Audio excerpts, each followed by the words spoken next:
আদমরে বানাইয়া সবাইকে বললেন আদমরে সেজদা দাও, ফাসা জাদু, সবাই সেজদা করলো, ইল্লা ইবলিস, মিস্টার ইবলিস সেজদা দিল না। আল্লাহ জিজ্ঞেস করলেন তুমি সেজদা দিলে না কেন? শয়তান তখন আর্গুমেন্ট পেশ করলো, সে বলল আনা খায়রুম মিনহু খালাকতানি মিন নার ওয়া খালাকতাহু মিন তিন, আমি ওর থেকে অনেক ভালো, ওরে বানাইছো মাটি দিয়ে, আমারে বানাইছো আগুন দিয়া। আগুন হলো ঊর্ধ্বমুখী, মাটি হলো নিম্নগতি সম্পন্ন, সুতরাং ঊর্ধ্বমুখী কোন জিনিসকে নিম্নমুখী জিনিসের কাছে আত্মসমর্পণ করতে বলা, সেজদা দিতে বলা মোস্ট আনসাইন্টিফিক। কত বড় শয়তান! শয়তান জানে না যে আগুনের শক্তি কম, মাটির চাইতে আগুনের শক্তি একেবারেই কম, সব থেকে শক্তি বেশি মাটির। আগুন হচ্ছে সংহারক আর মাটি হচ্ছে উৎপাদনশীল। এ মাটির তলায় আর একটা জগৎ আছে, পানির তলায় আছে আর একটা জগৎ। আলহামদুলিল্লাহ রব্বিল আলামিন। এই যে রব্বিল আলামিন বলা হয়, আলম হচ্ছে এক বচন, আলামিন হচ্ছে বহু বচন। আল্লাহ শুধু ইহকাল আর পরকাল, ইহজগৎ আর পরজগতের মালিক নন, বহুমাত্রিক জগতের মালিক তিনি। সেই জগৎগুলি আমরা চিনি না। মাটির তলায় কি জগৎ, সাগরের তলায় কি জগৎ ও বোঝে নাই, ও তো শয়তান, ও এরকম বলে বসলো। আল্লাহ তাআলা বললেন ইন্নাকা রাজিম, তুই মরদুদ, আমার হুকুমের অবাধ্য হয়েছিস, বেরিয়ে যা, তোর জীবনের সমস্ত ইবাদত আমি পণ্ড করে দিলাম। শয়তান বলল আল্লাহ তাআলা আমার ইবাদত গুলি আদমের কারণেই পণ্ড হলো, তাই এতদিন কষ্ট করে ইবাদত করলাম, এর বিনিময় কিছু দেবে না? আল্লাহ কয় চাইস কি? কয় আমার 3 দফা দাবি। কি কি? 1 নম্বর, যে আদমের কারণে আমার সব শেষ হইল, শয়তান হয়ে গেলাম, এই আদম বাঁচবে কয়দিন? আল্লাহ তাআলা বললেন এরা তো কিয়ামত পর্যন্তের সন্তানেরা থাকবে। শয়তান বলল এই আদম সন্তানকে প্রতারণা করার জন্য আমাকেও কিয়ামত পর্যন্ত হায়াত দিতে হবে। আল্লাহ তাআলা বললেন মঞ্জুর। শয়তান বলল আমাকে আমার 2 নম্বর দাবি, যেহেতু আমি মানুষের প্রতারণা দিব, ভাইতে ভাইতে ঝগড়া লাগাবো, স্বামীতে স্ত্রীতে ঝগড়া লাগাইয়া তালাক দেওয়াবো, ভাইতে ভাইতে খুনাখুনি বাধায় দেব, কিন্তু লোকেরা যদি আমারে দেখতে পায় যে শয়তান এই যে তালাক দেওয়াইয়া এই যে যায়, ছেলে আর বাপে ঝগড়া বাঁধাইয়া ভাইতে ভাইতে খুনাখুনি করাইয়া এই যে শয়তান যায়, তাহলে তো আমার ঠ্যাং আস্ত থাকবে না, আমার তো মেরে ফেলাবে। সুতরাং আমাকে আন্ডারগ্রাউন্ড ওয়ার্ক করতে দিতে হবে, আমি শয়তানি করব, কেউ কিন্তু আমার কেউ দেখবে না। আল্লাহ কয় মঞ্জুর। শয়তান কয় লাস্টলি এন্ড ফাইনালি 3 নম্বরের দাবি, আমি করব সারা জীবন তোমার বিরোধিতা। আর মজার ব্যাপার, রিজেকের মালিক তুমি, তুমি যদি আমারে আর আমার অনুসারীদেরকে খাবার না দাও তা আমি তো ওয়ার্কার পাবো না, এই জন্য আমারে খাইতে দেওয়া লাগবে, আমার ওয়ার্কারদেরকেও খাইতে দিতে হবে। আল্লাহ বললেন মঞ্জুর। শয়তান বলল হায় আল্লাহ তাআলা, এবার তোমার জাহান্নামের সংখ্যা বাড়াইতে পারো, আমি তোমার সমস্ত বান্দাগুলি সব জাহান্নামকে ভর্তি করে দেবো। এই কোরআন শরীফে আছে। আল্লাহ রাব্বুল আলামিন বলেন আমার ফেরেশতারা, আমার আদম সন্তানের, আমার বান্দারা যদি একটি শয়তানের প্রতারণায় পড়ে একটি যদি গুনার কাজ করার নিয়ত করে, কাজটা করে নাই, শুধু নিয়ত করেছে, ইচ্ছা করেছে, আমলনামায় কোনো গুনাহ লিখবে না। গুনাহটা যখন করে ফেলবে, একটি গুনার বদলে শুধু একটাই গুনাহ লিখবে। আর যদি আমার বান্দা যদি একটি পুণ্য কাজের, নেক কাজ করার নিয়ত করে, কাজটা করে নাই, শুধু নিয়তের জন্য একটা নেকি লিখে দিবা। নেকির কাজটি যখন সম্পাদন করবে তখন একের উপরে 10টা গ্রেস মার্ক লাগাইয়া দিবা। সুবহানাল্লাহ। আমি এইভাবে করে আমার বান্দাদেরকে মাফ করে দেব। সুবহানাল্লাহ। শয়তান মানুষকে ওয়াসওয়াসা দেয়, আর আল্লাহ যা বানায় তার উল্টা বানায়। আল্লাহ বানাইলো জাকাত, শয়তান বানাইলো কি কন্তবুদ্ধি করে? সুদে আর জাকাতে পার্থক্য কি? সুদ হচ্ছে ধনীদের গরিবদের কাছ থেকে নাও, ধনীদের দাও, আর যাকাত হচ্ছে ধনীদের কাছ থেকে নাও, সব গরিবদেরকে বন্টন করে দাও। সুবহানাল্লাহ। এর নাম যাকাত। আর এই কাজটি করার দায়িত্ব আল্লাহ দিলেন সরকারকে। সূরা হজ আল্লাহ রাব্বুল আলামিন বলেন, আল্লাযীনা ইম্মাক্কান্নাহুম ফিল আরদ আকামুস সালাত ওয়া আতাউজ যাকাত ওয়া আমারু বিল মা'রুফি ওয়া নাহাউ আনিল মুনকার ওয়া লিল্লাহি আকিবাতুল উমুর। আমি যদি মুমিন বান্দারে ক্ষমতা দেই, তারা 4 দফা কাজ করবে। কয় দফা বলেন? 1 নম্বরে মুমিনেরা ক্ষমতায় গিয়ে নামাজ প্রতিষ্ঠা করবে। 1 নম্বর কাজ নামাজ প্রতিষ্ঠা করবে। ক্ষমতায় গিয়ে তারা অর্ডার করবে, বেলা 1টার সময় সমস্ত কোর্ট কাছারি আদালত শিক্ষা প্রতিষ্ঠান কল কারখানা সব বন্ধ হবে আধা ঘন্টার জন্য। জোহরের নামাজ আর দুপুরের খানার বিরতি। নামাজ শেষ, আবার কাজ করতে আসো। নামাজ বাধ্যতামূলক। নামাজ যদি বাধ্যতামূলক হয় তাহলে তার সুফল কি? তার সুফল হলো, এসপি যদি বাধ্যতামূলক ভাবে নামাজ হয়, আর এসপি যদি মসজিদের ইমামতি করে দারোগাদের নিয়ে, অফিসারদের নিয়ে, দারোগা যদি, ওসি যদি থানায় পুলিশদের নিয়ে তার ইমামতিতে নামাজ হয়, এমপি যদি তার এলাকার অফিসার দিয়ে নিয়ে ইমামতি করে নামাজে, মন্ত্রী যদি তার এলাকার লোক নিয়ে অফিসারদের নিয়ে সচিবালয় ইমামতি করে, এই মন্ত্রী, এই এমপি, এই ওসি, এই এসপি এদেরকে পিটাইয়াও ঘুষ খাওয়ান যাবে? যাবে না। যে বিশ্ববিদ্যালয়ের ভাইস চ্যান্সেলর নামাজ বাধ্যতামূলক হওয়ার কারণে মসজিদের ইমামতি করবেন, শিক্ষক শিক্ষয়িত্রী ছাত্র ছাত্রী 5 ওয়াক্ত নামাজ যে বিশ্ববিদ্যালয় জামাতে আদায় করবে, ওরা কি মাস্তান, গুন্ডা, সাদাবাজ হবে? হতে পারে না। এই জন্য সরকারের প্রথম দায়িত্ব হবে, কে বলতেছেন? কার কথা শোনাইতেছি? প্রথম দায়িত্ব হচ্ছে নামাজ প্রতিষ্ঠা করো। 2 নম্বরে যাকাত আদায় করো। 2 নম্বরে কি? যাকাত আদায় করো। এই যাকাত গভর্নমেন্ট আদায় করবে। আল্লাহর কায়দাটা কি দেখেন, এর মধ্যে সিগনিফিকেন্স কি? গভর্নমেন্ট আদায় করবে কেন? আমরা দিলে হবে না কেন? আমরা দিলেও হবে যদি ইসলামী সরকার না থাকে। ইসলামী সরকার হলে, অর্থাৎ আল্লাহর বিধান কায়েম হলে যাকাত কালেকশন করবে গভর্নমেন্ট। এখানে একটা সাইকোলজিক্যাল ব্যাপার আছে। আমি যদি অধ্যক্ষ রশিদ খান সাহেবের কাছে আমি বলি যে আমি গরিব মানুষ, আমার কিছু সাহায্য করেন, উনি যদি আমাকে সাহায্য দেন যাকাত থেকে, অথবা কোনো দয়া করে কিছু পয়সা দেন, চিরটা কাল ওনাকে দেখলে পরে আমার মাথাটা একটু নত হয়ে যেতে পারে। আল্লাহ চান না তার কোন বান্দার মাথা আর একটা গোলামের সামনে নত হোক। সেই জন্য আল্লাহ চান সরকারের কাছ থেকে নাও, তোমার মাথা উঁচু থাকুক। সুবহানাল্লাহ কইতে ইচ্ছা করে না? এ মাথার অনেক দাম। যেখানে সেখানে সেজদা দিয়েন না। পীর বুজুর্গ দেখলেই পায়ের উপরে পড়ে যায়েন না। কদম বসি করতে ইচ্ছা করে করেন, আমি বাধা দেব না, কিন্তু মাথাটা নিচু করেন না। মাথাটা আল্লাহ ছাড়া কারো সামনে নত হতে পারে না। এই মাথার অনেক দাম। আপনার বডি চেনাই যাবে না যদি মাথা না থাকে। আপনার মা অথবা স্ত্রী ছাড়া মস্তকবিহীন বডি চেনা কঠিন। এটা বডির আইডেন্টিটি।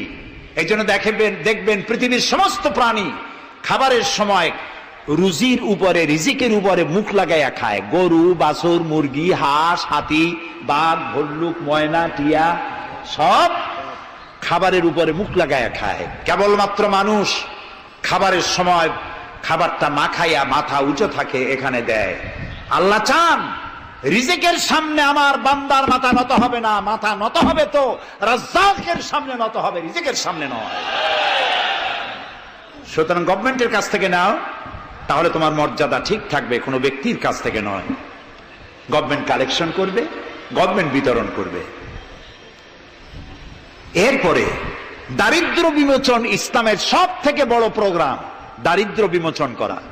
কারণ কি? কারণ হলো আমার রাসূল বলেছেন, কাদাল ফাকরু আইয়াকুনা কুফরা। দারিদ্র মানুষকে কুফরির মধ্যে ঠেলে দেয়। তার নামাজ রোজা থাকে না, আল্লাহ রাসূল থাকে না। দরিদ্রের ধর্ম একখানা রুটি, সে তখন পূর্ণিমার চাঁদকে রুটির মতো দেখে। আছেন একটা কবিতা এরকম, পূর্ণিমার চাঁদ যেন ঝলসানো রুটি। তখন তার ধর্ম হয়ে যায় এটা। এই জন্য রাসূলুল্লাহ বলেছেন, কাদাল ফাকরু আইয়াকুনা কুফরা। রাসূলুল্লাহর একটা ব্যাংক ছিল, সেই ব্যাংকের নাম ছিল বাইতুল মাল। এ বাইতুল মাল ব্যাংক যেদিন তিনি এর ইনোগ্রাল সেশন, উদ্বোধনী দিন, আমাদের ব্যাংকগুলি উদ্বোধন করার সময় কত শামিয়ানা, গেট, তোরণ ইত্যাদি করা হয়। রাসূলুল্লাহর ব্যাংক উদ্বোধন করা হলো মসজিদে নববীর ভিতরে, খেজুর গাছের খুঁটি আর খেজুর গাছ, উটের পশম, খেজুর গাছের পাতার মাটি, এই দিয়া ছাদ। উপরে যদি বৃষ্টি হয় আধা ঘন্টা, নিচে বৃষ্টি পড়ে 1.5 ঘন্টা, পাতার ট্যাপট্যাপানি। এরকম একটা মসজিদের ভেতরে বসে রাসূলুল্লাহ ব্যাংক উদ্বোধন করলেন আর বললেন, বুখারীর হাদিস, মান তারাকা দায়নান আও দিয়ান ফাআলাইয়া। আমার রাষ্ট্রের ভিতরে কোন মানুষ যদি ঋণগ্রস্ত অবস্থায় মারা যায় আর তার ঋণ পরিশোধের অর্থ যদি না থাকে, তাহলে তার ঋণ পরিশোধের দায়িত্ব আর তার বিবি বাল বাচ্চা প্রতিপালনের দায়িত্ব আমি মুহাম্মদ আমার কাঁধের উপরে নিয়ে নিলাম। দারিদ্র বিমোচনের জন্য নবী করিম সাল্লাল্লাহু আলাইহি ওয়াসাল্লাম মানুষকে কাজ দিয়েছেন, ভিক্ষা কম দিয়েছেন। কেউ চাইলে, রসুলের আদত মুবারক ছিল, কেউ কিছু চাইলে পকেটে হাত দিতেন, থাকলে দিতেন। জীবনে একদিনের জন্য কাউকে না বলেন নাই। বলেছেন কিছু নাই, বলতেন আজকে দিতে পারলাম না, তুমি আবার এসো, দেব না, এরকম কথা জীবনে একবারও বলেন নাই। সুবহানাল্লাহ। শুধু দিয়েছেন, কিছু নেন নাই। আল্লাহ, সারা জীবন মানুষের কষ্ট বুকের উপরে ধারণ করেছেন, কাউকে কষ্ট দেননি। ক্ষুধার্ত মানুষের দুয়ারে দুয়ারে গেছেন, নিজে ক্ষুধায় কষ্ট করেছেন। হযরত আবু বকর, ওমর মসজিদে নববীর ভেতরে বসে অসময় বসে আছেন। রাসূলুল্লাহ দিনের বেলা জিজ্ঞেস করলেন, তোমরা এই অসময় এখানে কেন?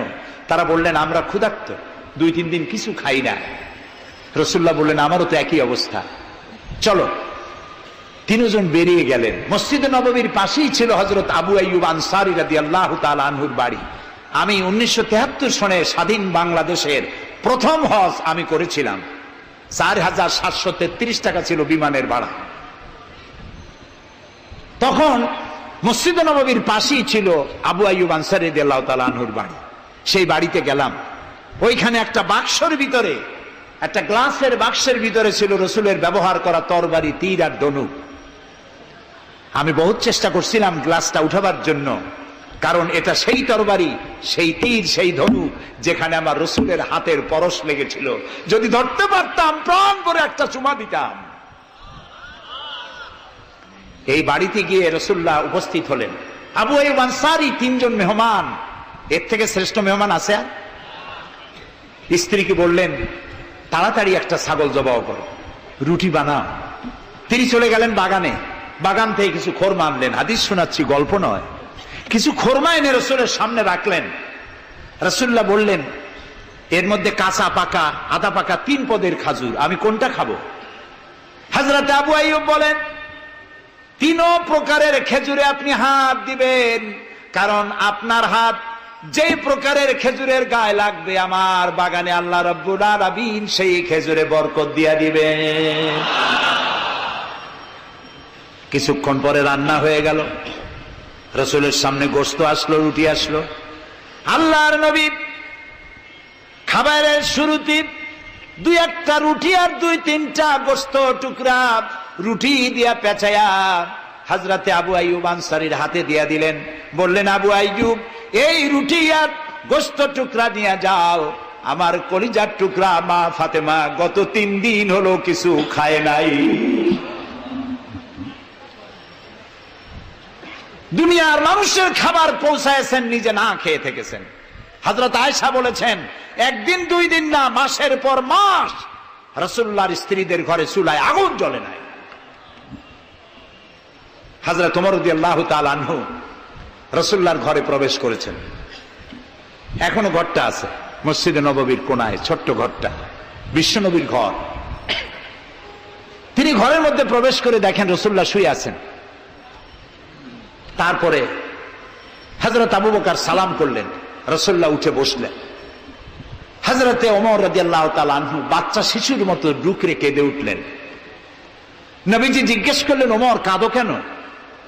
হযরত ওমর বলছেন, ইয়া রাসূলুল্লাহ, আমি বিশ্বনবীর ঘর দেখতেছি, ছোট্ট একটি ঘর, এক কোনায় পানি শূন্য সরাহি কাত হয়ে পড়ে আছে, এক পাশে একটা গ্লাস।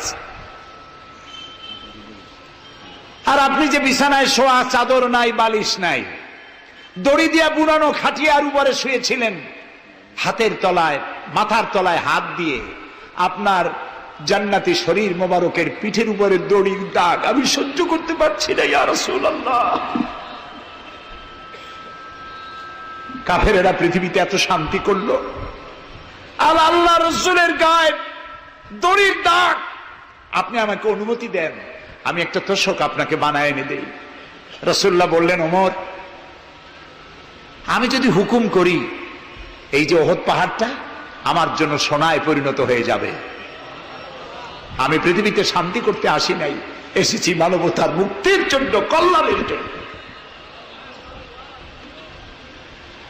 নবী করিম সাল্লাল্লাহু আলাইহি ওয়াসাল্লাম এই যাকাতের বিধান কায়েম করলেন। মানুষের দুয়ারে দুয়ারে খাবার পৌঁছে গেল, বৃদ্ধরা ভাতা পেল, বয়স্করা ভাতা পেল, বেকারেরা তাদের কাজের সংস্থান পেয়ে গেল। অবস্থা এমন হলো, হযরত ওমর ইবনে আব্দুল আজিজ রাহমাতুল্লাহ আলাইহির সময় যাকাত কে নেবে, যাকাত কে নেবে চিল্লানো হতো, ঢোল বাজানো হতো। একজন লোক পাওয়া যেত না যে যাকাত আমার দরকার। ইতিহাস লিখছে, ওই সময় একজন লোক তার সাদকার টাকা নিয়ে ঘুরতেছে যে যাকাত কাকে দিবে। 3 দিন হলো যাকাত নেওয়ার মতো একটা লোক পেল না। অবশেষে ক্লান্ত হয়ে মরুদ্যানের মধ্যে বসে আছে। কিছু সময় পর দেখলো যে একটা লোক, ধুলায় ধূসরিত চেহারা, তিনি এসেছেন, হাতে একটা বড় টোপলা। এই লোকটি বলল, পথিক, আসসালামু আলাইকুম, আমি 3 দিন ঘুরলাম এই দেশে, একটা মানুষ পেল না যাকে আমি সৎকার টাকা, যাকাতের টাকা দিতে পারি। আপনাকে মনে হচ্ছে গরিব মানুষ, জামা কাপড় ময়লা, আপনি আমার এই টাকাগুলি নিয়ে আমাকে উদ্ধার করুন। লোকটি বলছে, তোমার মাথা ঠিক আছে কিনা আমি জানি না, তুমি কি মনে করছো যে আমার এই বস্তার মধ্যে ছেঁড়া খাতা? তোমার ওই টোপলায় যত টাকা, ওর থেকে অনেক বেশি টাকা আমার এই বস্তার ভিতরে। আমি 1 সপ্তাহ ঘুরতেছি, একটা গরিব মানুষ পাই নাই এই দেশে। এটি হলো যাকাতের কল্যাণময়তা, যাকাত ভিত্তিক অর্থ ব্যবস্থার কল্যাণময়তা।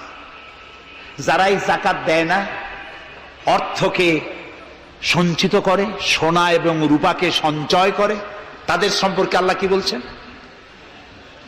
والذين يكنزون الذهب والفضة ولا ينفقونها في سبيل الله فبشرهم بعذاب أليم। যারা নাকি রৌপ্য এবং স্বর্ণ সঞ্চয় করে, আমার রাস্তায় খরচ করে না, মানে গরিবদের দেয় না, সঞ্চিত করে রাখে, তাদের জন্য কঠিন পীড়াদায়ক শাস্তির সুসংবাদ দাও। প্রশ্ন উঠতে পারে, শাস্তির কি সুসংবাদ হয়? শাস্তির কি হয়? আল্লাহ সুসংবাদ বললেন কেন? এটা বোঝাবার জন্য ছোট্ট একটি দৃষ্টান্ত যথেষ্ট। মা যদি ছেলেকে কন্ট্রোল করতে না পারে, দারুণ দুষ্ট, মা তখন বলে, দাঁড়া, তোর বাপ আসুক, আমি তারে নালিশ করব, এমন পিটটি দেবে, তখন মজা টের পাবি। পিটাইলে কি মজা লাগে? তাহলে মজা বললো কেন? শাস্তির তীব্রতা বোঝাবার জন্য মজা শব্দ ব্যবহার করা হয়। এটা কোরআনে কারীমের বাগধারা। আল্লাহ তাআলা বলছেন, তীব্র শাস্তির সুসংবাদ দাও। স্বর্ণ আর রৌপ্য জমা করে রেখেছো, যাকাত দাওনি। বহু মহিলার অসংখ্য সোনার রূপা আছে, যাকাত দেন না। কবে কালে ভদ্র একটা বিয়ে আসবে, সেই বিবাহে সজ্জিত হয়ে যাবেন, সারা বছরে যাকাত দিলেন না, এতগুলি সোনা আটকায় রাখলেন কেন? আল্লাহ চান না টাকা পয়সা পুঞ্জীভূত হয়ে থাকুক। কোরআন শুধু নামাজ রোজা নয়, দেখুন না আল্লাহ কি বলছেন। আল্লাহ বলছেন, কায়লা ইয়াকুনা দুলাতাম বাইনাল আগনিয়াই মিনকুম। আল্লাহ বলছেন, তোমাদের কিছু সংখ্যক ধনীদের মধ্যে তোমাদের সম্পদগুলি পুঞ্জীভূত হয়ে যাক, এটা আমি চাই না। এটা যাকাত, ফিতরা, সাদকা এককালীন দানের মাধ্যমে গোটা জাতির মধ্যে পৌঁছে যাক, তাহলে মানুষের উপকার হবে।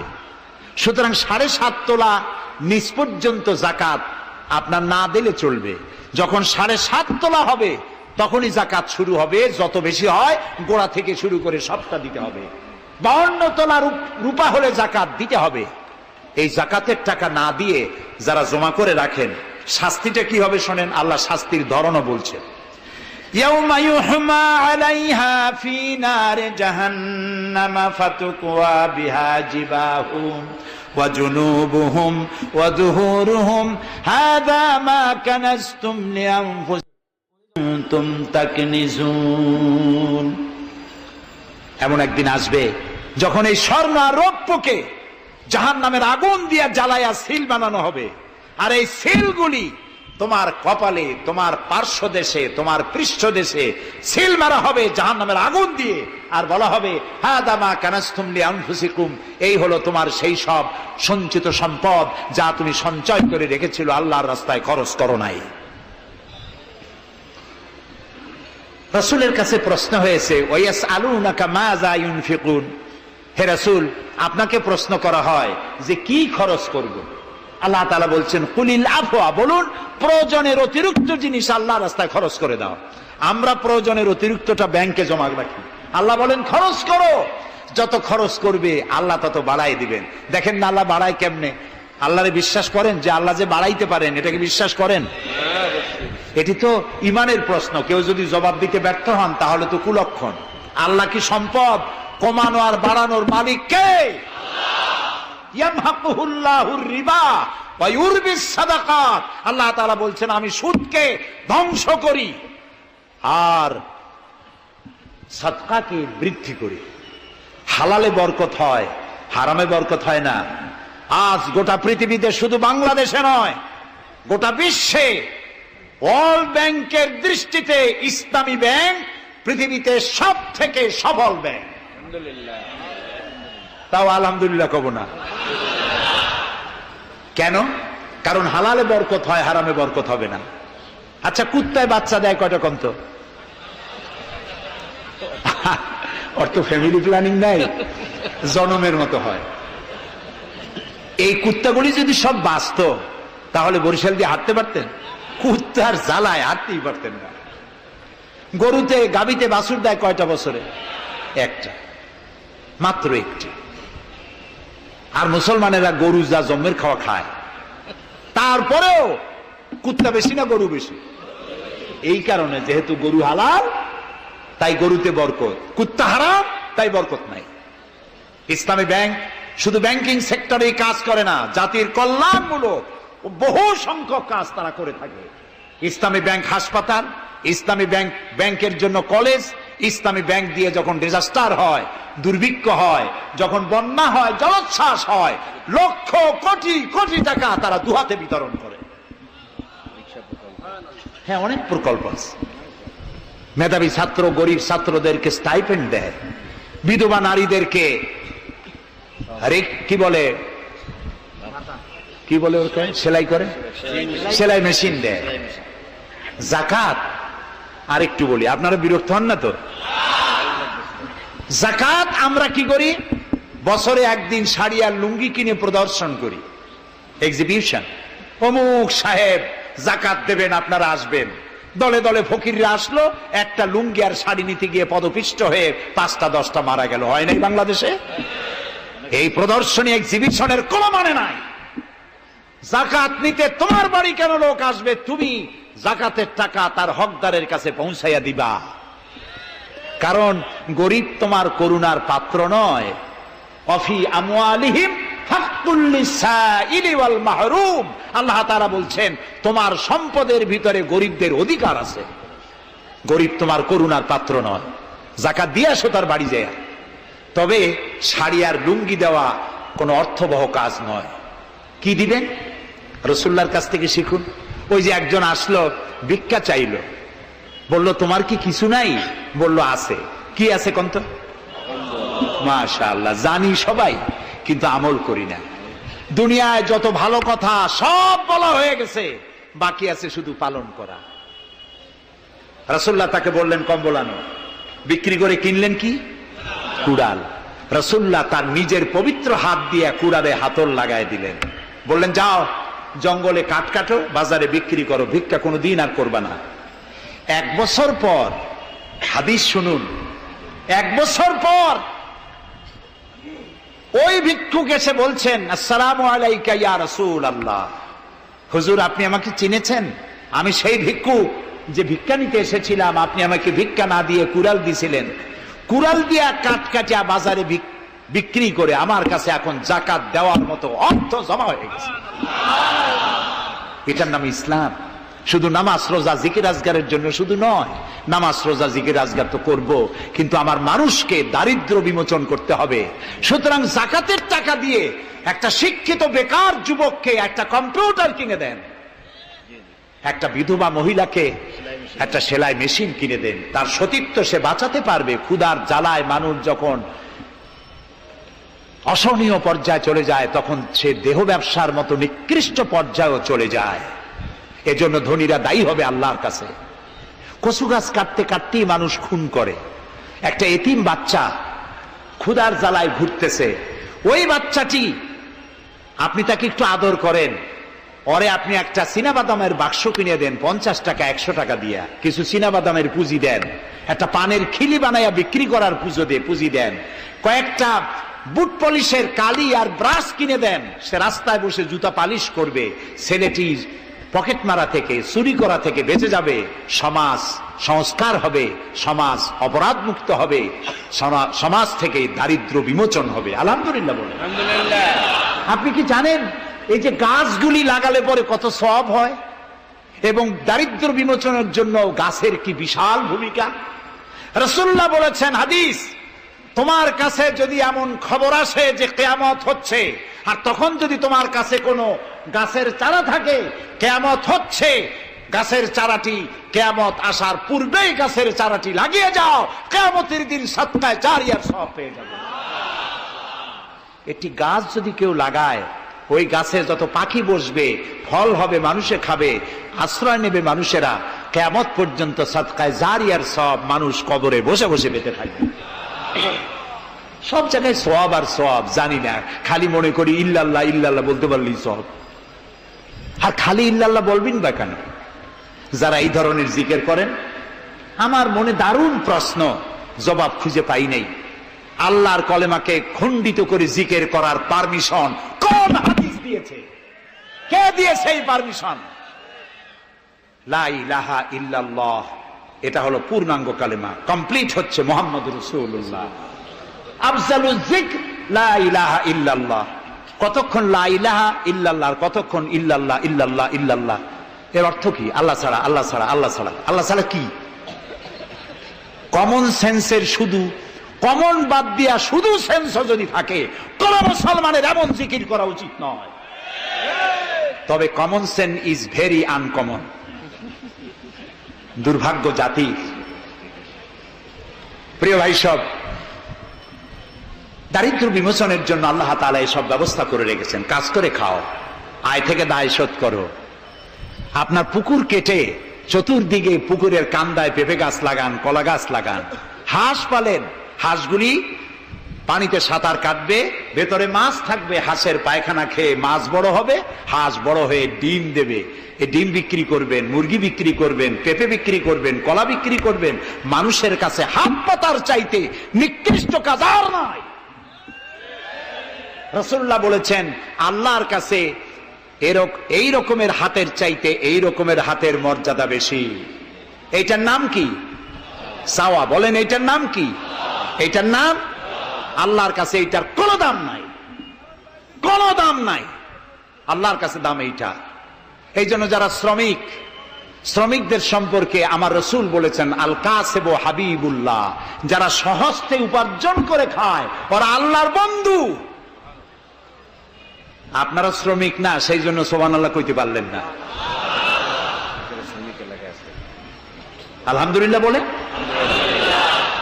রাসূলুল্লাহর হাদিস শোনাচ্ছি, আমি গাজী কালু চম্পাবতীর পুঁথি শোনাচ্ছি না। আল কাসিবু হাবিবুল্লাহ, যে ব্যক্তি সহজে উপার্জন করে খায় সে আল্লাহর বন্ধু। এখন যদি কোন রিকশাওয়ালা, কুলি মজুর, ঠেলাওয়ালা যদি মনে করে আল্লাহর বন্ধু যখন হইছি নামাজ রোজা দিয়ে আর করবো কি, এটি কিন্তু ঠিক নয়। আল্লাহর বন্ধু হওয়ার জন্য নামাজ রোজা অত্যন্ত জরুরি। আর আপনি যে কষ্ট করে খাচ্ছেন, আপনার পয়সা হালাল। যে ব্যক্তি রিক্সা চালায়, 2.5 মনে বস্তা মাথায় করে স্টিমারে উঠায়, ওর চাইতে হালাল পয়সা কারো নাই। মাথার ঘাম পায়ে ফেলে উপার্জন করছে। আপনি জানেন না যে দালানে যারা আছে খুব শান্তিতে নাই। বাইরের থেকে দেখে ভেতরের অবস্থাটা বোঝা যায় না। গুলশান, বনানী, আভিজাত্যপূর্ণ এলাকার বিশাল বিশাল বাড়ি দেখে আপনার চোখ ধাঁধা লেগে যেতে পারে, খুব শান্তির নিলয়। না, শান্তি নাই। বাড়ির মালিক, বহু টাকার মালিক, রাত্রির বেলায় ঘুম হয় না। কোন ফাঁক দিয়া জানলার পাশ দিয়ে গুলি এসে বুক ঝাঁঝরা করে দেয়, ঘুম নাই। জনমের মতো অসুখ হইছে, প্রত্যেক দিন সোনার চাউল দিয়ে ভাত খাইতে পারে, কিন্তু ডাক্তার তার রুজি কন্ট্রোল করে দিয়েছে। পাঙ্গাসের পেটি, খাসির চর্বি খাইতে পারবেন না, ভাত কম খাবেন। সকালবেলায় ডিমের পুষ, দুপুর বেলায় 1 স্লাইস টুস, সন্ধ্যাবেলায় ফলের জুস, খাওয়া শেষ। বউ তো কথা শোনে না। হাজারো কাজ করে ঘরমুক্ত হয়ে স্বামী ফিরেছে। বিবি সাহেবা, বেগম সাহেবা পেখম ধরে হাতে ভেরিটি ব্যাগ নিয়ে স্বামীর সামনে থেকে হন হন করে যাচ্ছে। স্বামী বেচারা কষ্ট করে জিজ্ঞেস করছে, তুমি কই যাও? বলছে, আই এম ভেরি বিজি। ছেলে হয়েছে কয়টা? সব গুন্ডা, মাস্তান। মাথায় এত বড় চুল, হাতে এত বড় নখ।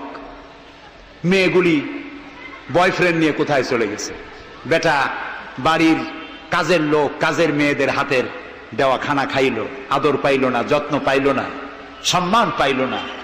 খাইয়ে টেয়া নিজে নিজে শুয়ে আছে। এতগুলা ঘুমের ট্যাবলেট খাইছে, ঘুমও আসে না। কিন্তু তুমি মেয়ে রিক্সাওয়ালা, ঠেলাওয়ালা, কুলি, মজুর, সারাদিন কাজ করে পোলাও চাউল কিনতে পারো নাই, মোটা চাউল কিনেছ, খেসারির ডাল কিনেছ।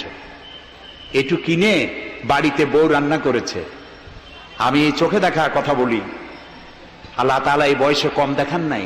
কমলাপুর রেল স্টেশনের বস্তি দেখেছি, অনেক বস্তি এলাকায় গিয়েছি। স্বামী বসে খাচ্ছে, ঘরমাক্ত রিক্সা চালায় আসছে, 2.5 মনে বস্তা টানে আনছে। স্ত্রী খাবার তুলে দিচ্ছে, আরেকটু খাও, খুব কষ্ট করেছো, আরেকটু খাও। ওর ঘরে ফ্যান নাই, কাপড়ের আঁচল দিয়ে স্বামীর কপাল মুছে দিচ্ছে, আরেকটু খাও, এত কষ্ট করো তুমি। ওর ঘরে ফোমের বিছানা নাই, চটের মতো শক্ত বিছানা, বালিশ নাই, ইটের মতো শক্ত, চাপ কাপড়ের একটু কভার দাও। এরকম একটা বালিশের উপরে সারাদিনের শ্রান্তি আর ক্লান্তি নিয়ে আর ঘুমায় গেছে। কোন ওষুধ খাওয়া লাগে না। এমন ঘুম আসছে, ওর নাকের গর্জনে ট্রাকের ইঞ্জিন ফেল। শান্তি কি বড় লোক হলে হয়? শান্তি দেওয়ার মালিক আল্লাহ। শান্তি দেওয়ার মালিক কে? আল্লাহ তাআলা। এই জন্যে এই শান্তি আসবে যদি সঠিকভাবে, সুষ্ঠুভাবে আল্লাহ পাকের দেওয়া এই বিধানগুলি আমরা যদি সমাজে কায়েম করতে পারি, তাহলে এটি সম্ভব। আমার দেশে এখন যদি যাকাতের টাকা কালেকশন করা হয়, তাহলে আমরা একটা হিসাব করেছি। আমি একটা ব্যাংকের সাথে জড়িত আছি, আপনারা জানেন বোধহয়, ইসলামী ব্যাংক। এর জন্ম লগ্ন থেকে আমি আছি এর সাথে। সেই হিসেবে আমরা একটা জরিপ চালাইছি। বাংলাদেশে যদি এখন যাকাত যদি গভর্নমেন্ট কালেকশন করে, তাহলে একেবারে কম করে হলেও 6,000 কোটি টাকা যাকাত কালেকশন হতে পারে। 6,000 কোটি।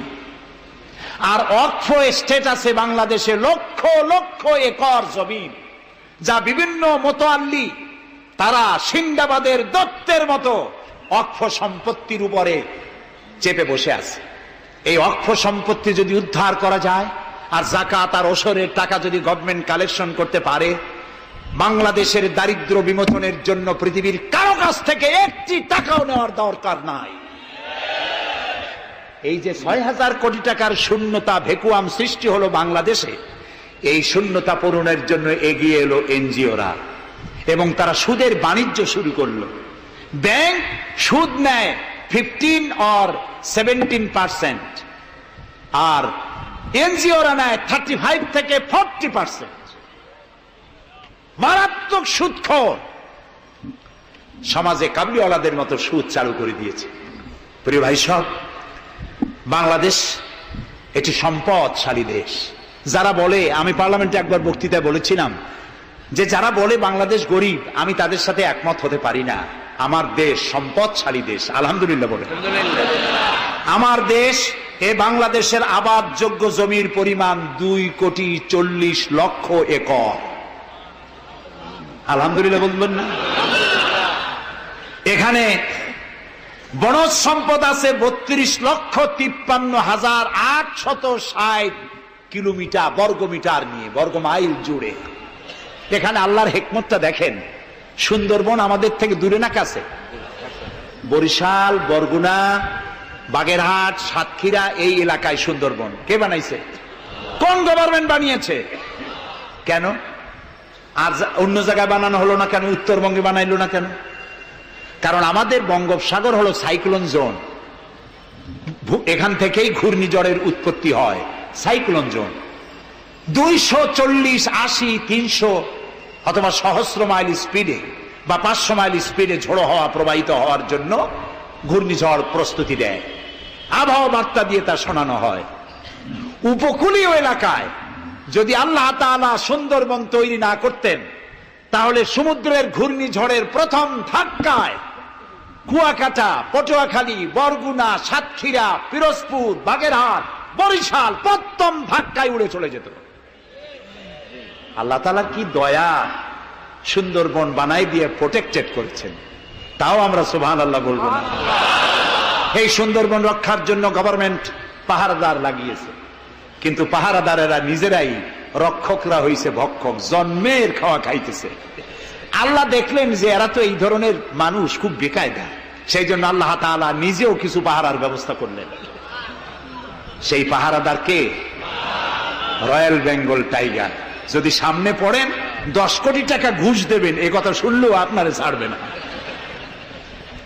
যাতে বংশানুক্রমে পৃথিবীর মানুষ, দেশের মানুষ এগুলি ভোগ দখল করতে পারে, আল্লাহ সেই জন্য পাহারাদার রেখে দিয়েছেন। সুবহানাল্লাহ। আমার দেশে রয়েছে পানি সম্পদ। বাংলাদেশে ছোট বড় 250টি নদ নদী আছে, যেগুলির দৈর্ঘ্য 3,200 বর্গমাইল। আছে পানি সম্পদ, আছে পশু সম্পদ, আছে মৎস্য সম্পদ, সর্বোপরি আছে এই বাংলাদেশের 14 কোটি মানুষের 28 কোটি হাত।